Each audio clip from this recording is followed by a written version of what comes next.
Oi, pessoal, meu nome é Marcele e esse daqui é o Sente o Clima, o videocast do WWF Brasil, e a gente está numa temporada especial sobre COP, porque vai ter a COP30 aqui no Brasil esse ano.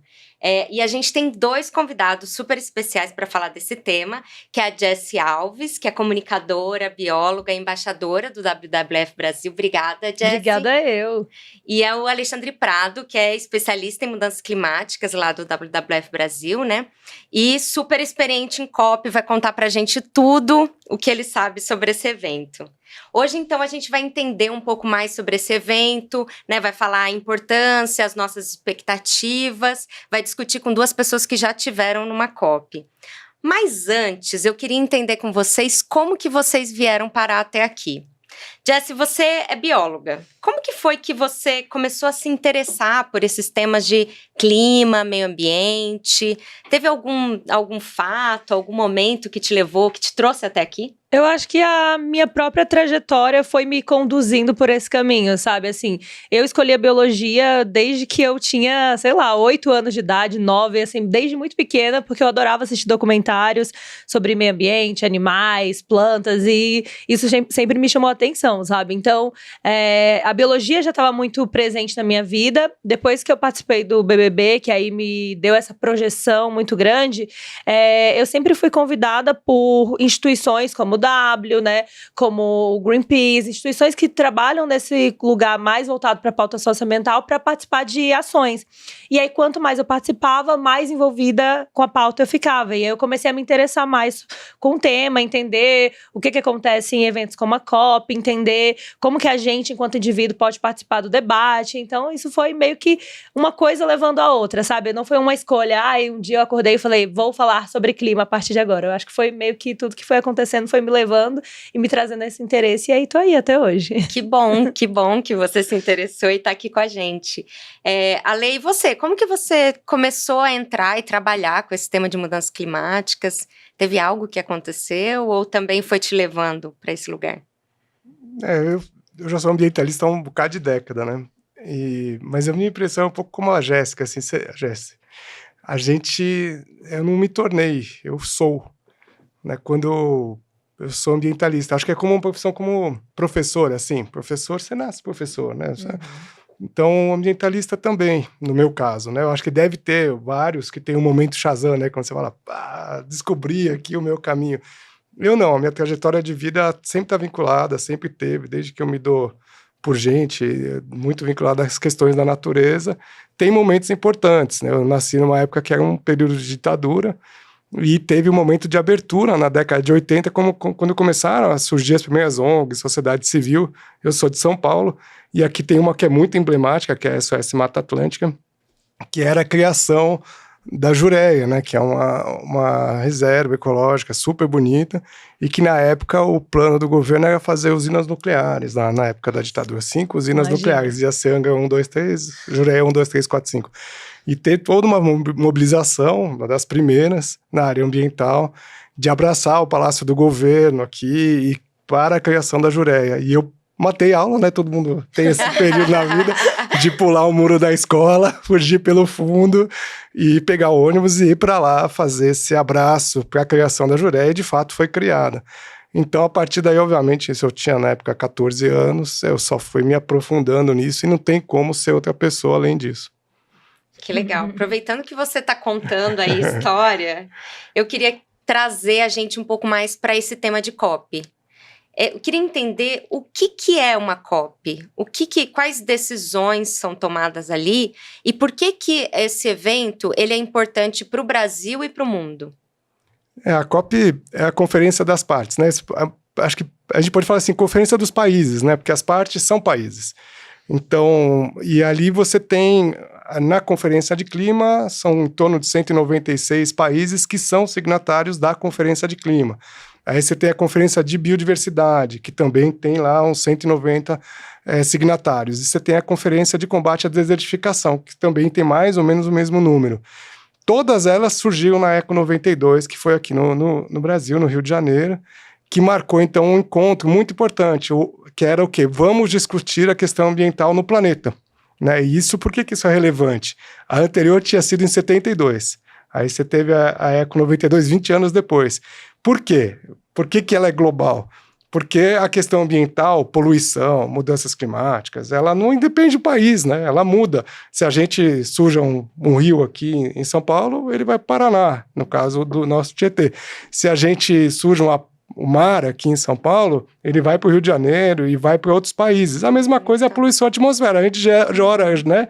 Suja o nosso ar aqui, ele vai para todo o resto do mundo. Então não adianta um país encaminhar muito e o outro encaminhar no sentido contrário. A gente tem que ter um acordo, porque ela é transfronteiriça, né? Ele independe de uma situação física, no sentido de fronteira, né? Então, quando teve a Eco 92, criaram-se essas três conferências e a de clima foi a que avançou mais. Por que ela avançou mais? Porque ela tem um corpo científico que foi criado em 89, que chama IPCC, que forma, então, a base da ciência climática. E aí, o que isso vai levando, né? Todo ano a gente tem que avançar nesse processo. Todo ano a gente sabe que a gente tem que reduzir emissões, tem que se adaptar, tem que fazer mais, né? É um trabalho que todo ano a gente sabe que a gente está correndo contra o relógio e sempre acha que a gente está fazendo pouco, porque tem que fazer muito, muito mais. E Jesse, o ano passado você foi para uma COP, né, em Baku, no Azerbaijão, numa cobertura com Alma Preta. Eu queria que você explicasse pra gente, né, como é um mundo muito particular, uma COP tem muita coisa acontecendo. Muito. Como que você traduz, né, quando você voltou? Como que você traduzia? Ir até lá, inclusive, foi nesse lugar do desafio, né? De entender o que acontecia nesse espaço e trazer isso para as redes sociais, para a grande massa também fazer parte desse debate, né? Então, assim, a primeira perspectiva é que é um lugar onde tem gente do mundo inteiro ocupando diferentes lugares da sociedade, né? Desde líderes, cientistas, a sociedade civil, tentando conversar e decidir coisas que vão impactar não só a vida de quem está ali dentro, mas de um mundo inteiro, né? Então, o que eu senti foi isso, assim, era o desafio de entender como que aquele espaço gigantesco, com tanta gente diversa, de tantos espaços diferentes, conseguiam traçar planos e estratégias para, né, transformar todas essas realidades climáticas que a gente tem no mundo. Foi bem legal a experiência, foi confusa, foi desesperadora muitas vezes, porque por ser um espaço gigantesco, você não sabe o que você tem que cobrir, qual é o assunto mais importante, qual é a pauta que vai surgir ali no momento, e ainda tem os momentos que do nada uma coisa muito louca acontece, que você tem que correr para entender. Mas é isso, a perspectiva que eu tentei trazer para as redes sociais, principalmente, é entender que esse espaço ali nada mais é do que um espaço político, né? Então, eu saí com essa sensação de que, na verdade, a COP não é sobre clima, ela é sobre política e, a partir da política, o que a gente pode fazer para o clima, sabe? Então, eu entendi que é um espaço de negociações, de pessoas com interesses individuais, pessoas com interesses coletivos. Então, basicamente, é política, né? Ali se faz política. Eu saí com essa perspectiva, assim. Algo que me chamou muito a atenção também, você falou que tem gente de todos os países, né? Eu me lembro quando eu pisei na COP, eu pensei assim, nossa, eu nunca achei que eu ia ver gente, sei lá, das Ilhas Fiji, de lugares que, né, talvez eu nunca vá visitar. Mas aí você vê uma diversidade de roupas, de trajes, de idiomas. Exato. É muito curioso, assim, os idiomas eram o que mais me pegava, assim, porque eu, particularmente, comecei a estudar inglês tem 1 ano e meio, então, assim, a coisa mais aleatória na minha cabeça era, vamos ver todo mundo falando inglês, eu tenho que me esforçar. Você chega lá, a galera tá falando tudo menos inglês, assim, tem a galera da China que, gente, eu ficava do lado deles, às vezes eu ficava, gente, o que eles estão falando, assim, não dá pra entender. Aí você vai, eu conversei muito com o pessoal da Índia, conversei muito com alguns países do continente africano, então assim, vários, né, é muito diverso. Eu gostei bastante também de experimentar essa diversidade, né, de pessoas, de culturas, enfim, é bem legal. E você, Ale, eu queria que você contasse pra gente, assim, se teve algum momento marcante numa COP, ou a primeira COP, eu não sei, você já passou por várias, e eu queria que você lembrasse alguma história que te marcou mais, assim. Tem várias histórias, né? Muito bacana isso que você trouxe, assim, essa perspectiva dessa multidão, né, diversa. E é uma coisa que a gente sempre fica pensando, né? Tanta gente, de tantos lugares, da onde que vem, né? O que falam, por que você veste assim, qual é a história da vida de cada um, porque cada um tem a sua família, a sua história, como a gente, né? Então é muito bonito isso na COP, é um lugar de encontro e de humanidade, né? Essa coisa do ser humano, o que nos une? Somos humanos, né? E com todas as nossas contradições, etc, né? Mas dessas COPs todas, assim, acho que a mais marcante foi a COP de Paris mesmo, foi muito emocionante, porque vinha há 5 anos da COP de Copenhague. A COP de Copenhague foi um grande, não vou dizer um fracasso, mas foi a gente tinha uma expectativa elevadíssima de que sairia um grande acordo global em que teria, então a gente sabe, olha, onde vai chegar, como vai chegar e principalmente um mecanismo da gente provocar os países para que eles de fato fizessem aquilo. Isso não foi aprovado, foram outros mecanismos foram aprovados, o financiamento de 100 bilhões de dólares por ano, foi ali que saiu. Então saíram coisas interessantes, mas a grande expectativa não saiu. E era um frio, na Dinamarca, Copenhague, um frio. Assim, a gente começava a trabalhar às 6, 7 da manhã, e às vezes até 4 da manhã do dia seguinte. E frio. Teve um dia lá que teve uma marcha de 100 mil pessoas na rua. 100 mil, você imagina uma cidade que é pequena, né? E foi naquele frio, mas no fim, muita expectativa, e de fato esse ganho de acordo não aconteceu. E aí se trabalharam 5 anos, e aí até a COP de Copenhague, teve muito trabalho até lá, muita mudança entre os países. E aí chegou na COP de Copenhague e teve um acordo possível onde todo mundo se reconheceu e assinou. Na COP de Paris. Na COP de Paris, desculpa. 5 anos depois, na COP de Paris. E realmente foi muito emocionante, porque você trabalha. E obviamente que é 196 países, 197, varia um pouco. Mas você imagina, se a gente tiver aqui nós 3, eles que estão lá, né? Mas se a gente fizer, vamos falar uma discussão sobre esse copo. Você vai trazer um ponto, como é que a gente vai chegar? Cada um vai chegar com a sua posição e vai tentar, obviamente, vamos conversar. E é uma decisão por consenso. Por consenso. Então é muito difícil. Não é votação difícil. De maioria, né? Não consenso. Todo mundo tem que assinar. Então, é um jogo assim, olha, vamos. Então, a hora que você chega, realmente foi emocionante. E muita gente chorando, eu era um dos que estava chorando, obviamente. Porque a gente se dedica muito, e aí são esses momentos que você fala, nossa, deu certo, alguma coisa deu certo, né? Então é por aí que a gente caminha. Até hoje a gente está tentando implementar isso, né? E esse ano a gente está fazendo 10 anos desse momento, né? Eu era mais jovem, né? mais jovem. E Jessie, teve algum momento assim que te marcou mais nessa COP do Azerbaijão? Alguma cena curiosa, inusitada, algo que você passou? Eu acho que muita coisa me marcou, acho que por isso, né, por estar nesse espaço com tanta diversidade, um espaço gigantesco, porque a COP do Azerbaijão foi no estádio, né? Isso. Então era um espaço gigantesco para você chegar de uma ponta para outra, você tinha que caminhar horas, e essa eu acho que foi a coisa que mais me marcou, que era assim, um dia a gente estava indo acompanhar uma negociação na sala parlamentar, que ficava na pontinha, assim, da estrutura, né? Quando a gente estava chegando lá, o pessoal da equipe mandou mensagem falando que a ministra tinha acabado de chegar no pavilhão do Brasil e que a gente precisava pegar essa fala dela. Gente, eu corri como se eu estivesse correndo uma maratona, assim, sabe? Saí correndo, atravessando, e assim, muita gente caminhando, passando, aí você tem que ficar desviando e, tipo, em inglês, em outros idiomas. Com equipamento, câmera, microfone. Nossa, eu corri.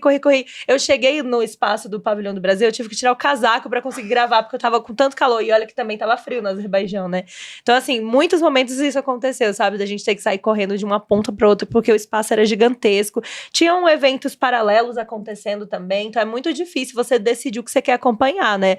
Uma das coisas que eu tentei fazer ali foi traçar, eu quero acompanhar as agendas de adaptação, quero acompanhar as agendas de financiamento. Porque se você não definir isso, não dá pra acompanhar tudo, não dá pra fazer tudo. É muita coisa, e muita coisa paralela acontecendo, sabe?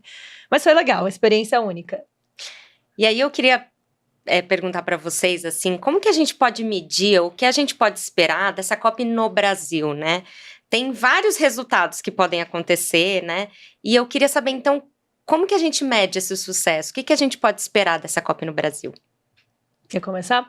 Eu acho que, eu sempre, por ser também professora, eu acho que esse lugar da educação é muito importante, né? E a COP só de ela estar aqui no Brasil, ela já é extremamente importante porque ela populariza a COP, né? Eu, ano passado, quando fui para o Azerbaijão, eu fiz uma série de conteúdos explicando o que era a conferência, o que acontecia lá, sem nunca ter ido, né? Mas, assim, a partir desse lugar de informações que eu sabia, para tentar trazer as pessoas da minha rede, para quando eu estivesse lá, elas minimamente entendessem o que eu estava fazendo.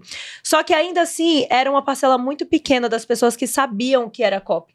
Agora, eu sinto que cada vez mais isso tá popular, assim, quando eu tô ali nas redes sociais que eu posto alguma coisa sobre COP, o número de pessoas que já interagem com o conteúdo é muito maior, que já entendem o que é, que já entendem que é importante, que vai ter gente do mundo inteiro aqui. Então, primeiro lugar que eu acho da importância da COP é isso, sabe? É popularizar essa informação, é que as pessoas saibam o que é decidido ali, como isso impacta a vida delas, como isso muda o dia a dia, como que um evento climático isolado que acontece ali na região dela, na cidade, no município que ela mora, não é só porque aconteceu ali, é porque tem toda uma cadeia global que influencia para que esses eventos aconteçam, sabe? Então, acho que a primeira parte é essa da popularização.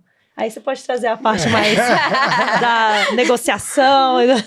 Mas eu... Não, eu super concordo. Eu acho que esse é um dos maiores sucessos, assim, dessa COP em especial, porque está acontecendo aqui. A gente sente isso muito e é uma das coisas que a gente apostava muito. Você imagina, se a COP não fosse aqui, a gente não ia estar falando muito pouco. Exato. Dada aqui, a né? situação caótica que tá, né, o que está acontecendo no mundo nessas últimas semanas, tudo, ia ser muito pouco o espaço que a gente teria. Então é maravilhoso como engajamento de discussão, COP e tal. Eu tenho uma das embaixadoras do Brasil que ela fala que quando ela chegou no Pará, né, em 2023, falou, olha, nós vamos fazer a COP aqui em Belém e tal. Aí o pessoal falava, Copa?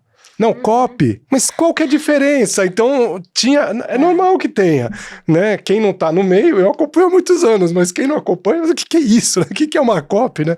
Então, isso para mim é ótimo, né? Quando você fala isso, olha, já tem gente, a gente consegue engajar muita gente, é maravilhoso, né? E a gente, obviamente, sabe que o ano que vem tem um refluxo disso, é inevitável, mas ele tem um aumento de popularidade, de discussão. Fica um legado, né? É, com certeza. Fica um legado das pessoas falarem, discutirem, e obviamente não só a COP, mas o tema, né? Mudanças climáticas, exato. que é o que a gente quer, né? Então, esse para mim é um dos sucessos super relevantes.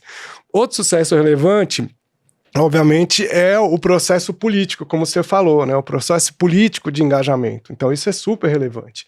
E é global, né? Então, como que os países, Brasil, China, Europa, Austrália, os países se engajam nesse processo que é longo, né, de engajamento político. E ele também é um ganho possível. Obviamente que a liderança do Brasil, nesse caso, é super importante e singular.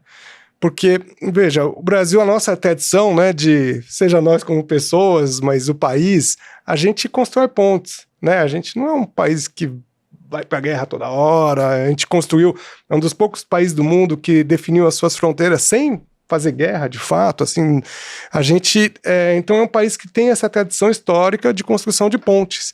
A gente constrói aí, no caso do mundo, né, entre os países desenvolvidos e os países de desenvolvimento, os países pobres, o Brasil consegue ter uma posição, ninguém é neutro, mas tem uma posição que você olha um pouco de tudo. De diálogo, né? De diálogo. Você imagina se fosse o caos que está, né, o geopolítico esse ano, se fosse qualquer outro país, seria muito difícil de não tomar uma posição que não fosse menos neutra do que o Brasil. O Brasil consegue ter esses canais. Então é maravilhoso. Isso quer dizer o quê? A gente consegue, né? Então, o presidente, engajar o presidente da Índia, da China, da Europa e fazer diálogos para o que a gente precisa? Reduzir as emissões. A gente precisa de financiamento, a gente precisa se adaptar, né? A gente sente isso aqui no Brasil todo dia, mas no ano passado que foi muito explícito, a seca na Amazônia, a enchente no Rio Grande do Sul, tem um custo para a nossa sociedade muito alto. Então, isso tem que ter um engajamento global, né? Então, esse é um sucesso, é um engajamento político, né, que vai acontecer, que vai ser ali no comecinho da COP. E, obviamente, as negociações, né? A negociação, essa não é uma COP que a gente tava assim, qual que vai ser o grande entrega, né? Que teve algumas que tem. Pô, Paris tinha esse acordo, né? Essa COP não é isso. Mas tem várias coisas importantes. Uma coisa que, obviamente, a gente espera muito, não só eu, mas o mundo todo é o que o Brasil vai levar como natureza, né? O Brasil tem, né, a gente, a maior floresta tropical do planeta, a maior biodiversidade do planeta, né? Então, a gente tem isso na nossa história, a gente estuda na escola, a gente, né, sempre ouve, então, se espera, assim, que o Brasil tenha, né, uma coisa é como chega a natureza até a COP30 e como ela vai sair, né, no processo de negociação e no processo político. Bom, agora a gente vai para o momento preto no branco.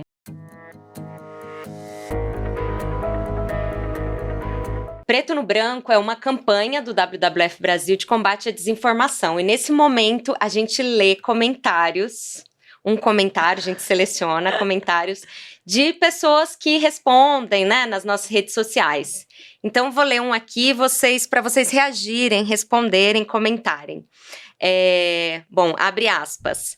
Tem anos que ouço a mesma ladainha. Com certeza, esta COP servirá para se criar mais um monte de ONGs mercadoras da natureza. E aí, Jessie, Ale? Quer começar a ler agora? Posso começar, mas... Pode começar. Então, assim, eu acho que se forem criadas um monte de ONGs vinculadas à questão socioambiental, eu acho maravilhoso. Essa é a minha história, né? De novo, eu vim de uma época em que você não tinha nenhuma. Então, e esse engajamento da sociedade, a hora que a gente, então, cria uma série de instituições que estão vinculadas ao tema, eu acho super importante. A gente defende causas sociais, causas socioambientais, no caso do nosso Pandinha, né? E eu acho que quanto mais a gente conseguir que outras pessoas se engajem do Norte, do Nordeste, do Sul, de outros planetas, de outros países, eu acho maravilhoso. Eu acho que é isso, assim, a minha maior perspectiva é que ruim com ela, pior sem ela, sabe? A COP, ela traz esse lugar do debate. Se a gente não tem um espaço para poder debater, provavelmente muitos países não estariam nem aí, estariam fazendo absolutamente tudo ao contrário do que já se construiu, sabe? Por mais que a gente tenha aí todo esse processo, eu acho que a gente tem muitos marcos importantes, né? Muitos marcos que obrigam literalmente os países a se comprometerem, a reduzirem, a mudarem as suas estratégias e, além de tudo, o engajamento, né? Quanto mais a gente fala sobre o tema, mais pessoas vão se engajar, mais pessoas vão se sentir interessadas, vão estudar, pesquisar, querer saber mais. Então, acho que tem esse lado positivo. Não acho que é ladainha. Ao contrário, né? Ao a gente contrário. tem resultados nesses últimos anos. Bom, agora a gente está se encaminhando para o final e para terminar, assim, com um pingo de esperança, porque a gente sabe o quanto é difícil, né, lutar nesse tema, eu queria que vocês contassem para a gente em quem ou no que vocês se inspiram para continuar nesse ativismo, para continuar lutando contra as mudanças climáticas. Pode? Eu acho que não é em quem, né? Mas é em como, né? Acho que como nós, enquanto sociedade, nós, enquanto indivíduos conscientes do espaço que a gente tem para sobreviver, se vê como parte dele, né? Como natureza, como parte de tudo isso.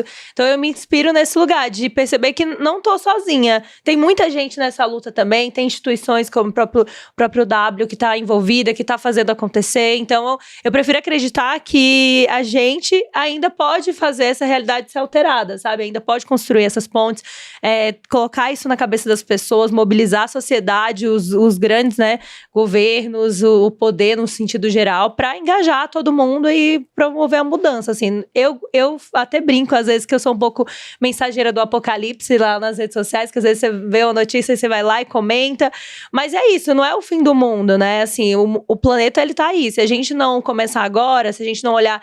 Não tem mais tempo, né? É agora mesmo, é neste momento, olhando para o que já passou. Não tem como a gente esperar no futuro. Então, eu me inspiro nisso, sabe? Nessas conexões, nessas pessoas, em quem tá engajado e quem tá fazendo acontecer. E você, Ale? Então, essa é uma pergunta que a gente vai ouvindo, né? Vocês, e é ótimo. E a gente poderia citar vários nomes, né? E, obviamente, teria um monte de que ficariam de fora. Então, para mim, acho que a maior fonte de luta são as populações vulneráveis, assim, são, né, a gente, na discussão de mudanças climáticas, quem sofre mais? São as pessoas que têm menos acesso à informação, são as pessoas negras, são as pessoas que estão, os povos originários, e é ali que a gente aprende, né, para mim, nessa quase 4 décadas lutando, né, na questão ambiental, a gente aprende a ter resiliência. Né, resiliência, assim, a gente fala, tu é teimoso pra caramba, né? É isso, a gente é teimoso E quem me ensina a ser teimoso na luta são essas populações vulneráveis, porque é quem está lutando todo dia, toda hora. E o que a gente quer é melhoria de qualidade de vida, né? A gente pode discordar à vontade, mas que todo mundo quer melhoria de qualidade de vida nesse país é o que a gente mais está precisando. Gente, muito obrigada, foi ótimo o papo. E se você quiser saber mais sobre COP, sobre meio ambiente, clima, acompanhe as redes sociais do WWF Brasil, mas também da nossa embaixadora, Jessie. Gente, muito chique. Muito obrigada, gente. Até mais. Tchau.